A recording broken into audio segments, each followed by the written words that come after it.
To bring our friend Larry Sabato into this, fine mind best-selling author on all this stuff. You know, Larry, it's interesting because I was mentioning to Nicole this idea, this oddity, I guess, where you do have a pretty good economy, and you do have a very strong market. You do have another 1,000-point advance.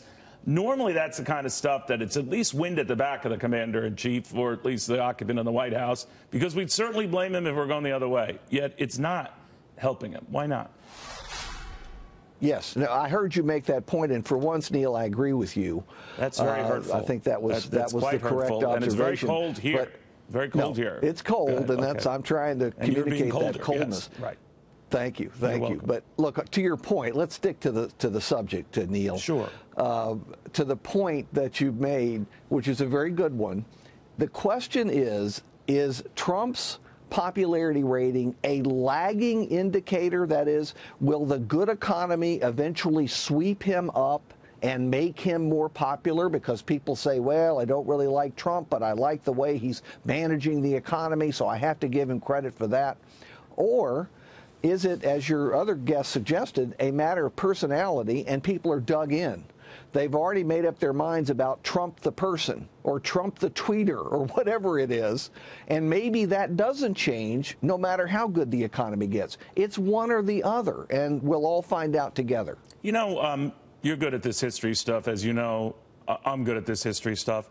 And, you know, Richard Nixon was not a very likable personality. Yet in 1972, he ends up winning in a landslide. Of course, we know what happened afterwards with Watergate and, you know, an energy crisis. But the fact of the matter was that going into that election, it might have helped that he had a very weak opponent. But people were looking around, seeing the economic boom that was going on, and they might have wondered about this guy who was known for walking the beach in his suit. I'm talking about a full suit, not a bathing suit. And they elected him overwhelmingly. So can they put aside that, whatever their personal grievances, and would a good economy do it? Well, it could. I mean, it could. When I remember Nixon walking on the beach, and I'm older than you are, Neil, he was walking in wingtips. It wasn't just a suit. I admired that. He was walking in polished wingtips right down by the water, which was incredible. But you're right. People never liked Nixon. But remember, in '72, the opening to China, détente with the Soviet Union, he was winding down the Vietnam War. So substance matters. Issues matter. But the big thing also was that the Democrats self-destructed. They could do the same thing in 2020. They could pick a good candidate, or they could pick, you know, another McGovern. You could see it going either way. Yeah, so a lot all depends of these on that, factors right? are question marks. To his point, Colin, you raised it as well. You know, last time we were here, I think you were saying there are 36 Democrats who all want to be president, and they might all be running for president, and it's going to be a divided field going after a single Republican for the time being. You're right. So that does weigh in on this, right? Well, yeah, and there, you know, I like the fact that he brought up the comparison a little bit to Nixon, because if you look at Nixon, he was very hurtful to me. He said hurtful things. He was ugly. Yeah, he was. Shame. And I like him, and he keeps doing it, but he's so good. I let it happen. Larry Sabato. Right. Well, you know, one of the comparisons, which is interesting, is that Nixon was one of the best at foreign relations, and Trump is looking like he's going to have a pretty good, you know, take no prisoners type of. No, I don't want to say regime, but well, he can't keep saying stuff about the size of his nuclear No. But what he's doing is, Obama was very weak, we thought, you know, on foreign policy, and Trump looks to be much better at that. But another thing that I think so. The other thing that's comparable to Nixon. You didn't mind the nuclear button? We're playing fire with this. I think it's childish, but whatever. I think that people are just moot to the point that he fires back. But another thing with the comparison on Nixon got so mad at the Washington Post, you know, when all those stories ran and whatever, that he said no one from the Post will ever be allowed. You know, the Post is horrible. No photographer, no nothing. He was just adamant about it.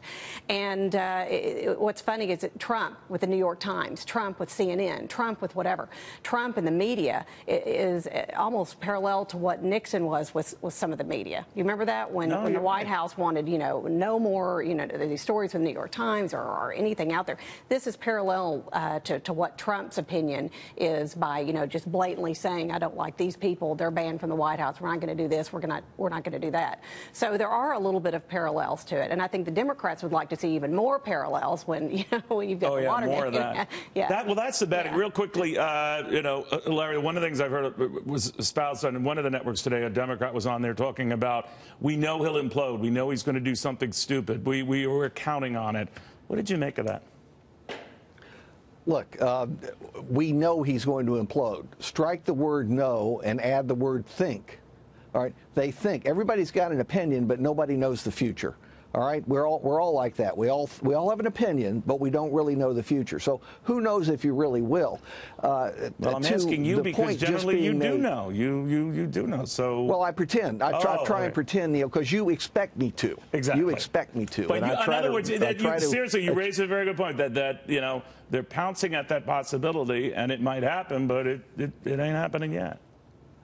It might not happen, but I'll tell you one thing that is different between Trump and Nixon. Well, there are a lot of things different, but one thing is Nixon's enemies list was private until the end. Okay? We didn't know about that. The problem with Trump is all you have to do is read his tweets to find out his enemies list. So, as we all know and have said since the beginning, along, I'm sure, with his staff and family, please stop tweeting, but he'll never stop tweeting.